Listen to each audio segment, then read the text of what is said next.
My name is Grant Hughes, and today I'm going to be talking about the Scopes trial. The Scopes trial is a trial that happened during the fundamentalist modernist controversy that took place in between the 1920s and 1930s. I chose the Scope trial because it's very interesting in many different ways. It's very interesting um, why it took place, how it took place, and um, the not only religious but um, political repercussions that happened after it. Even though how small this trial is, I've never heard before this class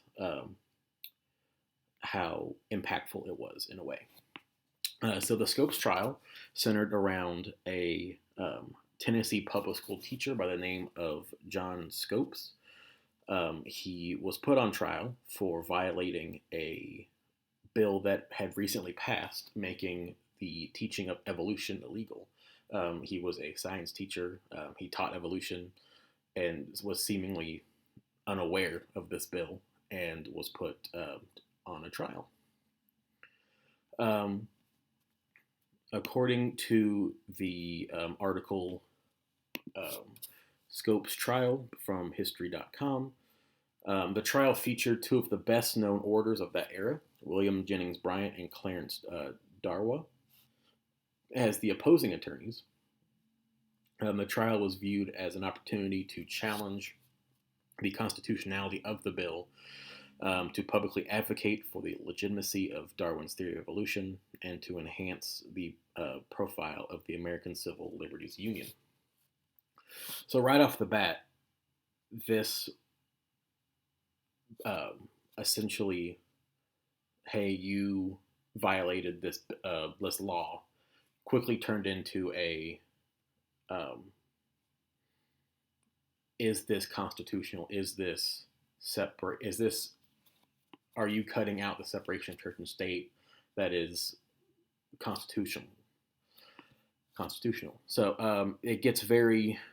This trial gets very logistical and very in depth to the point where, according to an article in the Nome Nugget, which is a magazine that talked about this from July 18th, 1925.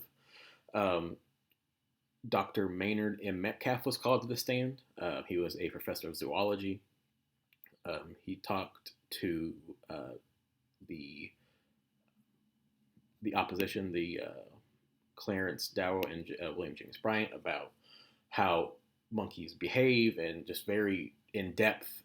And after 8 days of this trial, Scopes is found guilty. He's only this only repercussion is that he has to pay a $100 fine, which in today's money is about $1,500. And this is coming from an article from Wired, July 21st, 1925. Scopes' monkey trial ends with guilty verdict. However, Scopes did Scopes did agree with this trial or this verdict.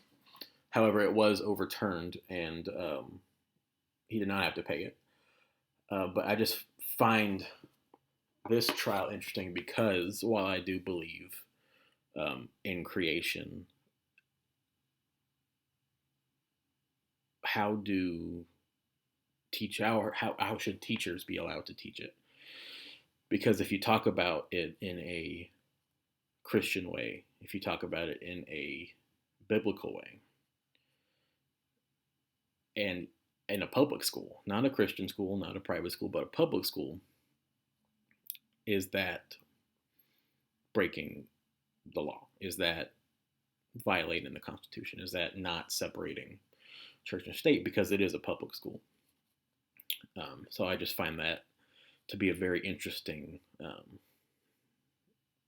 conundrum that it's hard to answer, but I think it's interesting to think about. So, yeah, have a good day, and thanks for watching.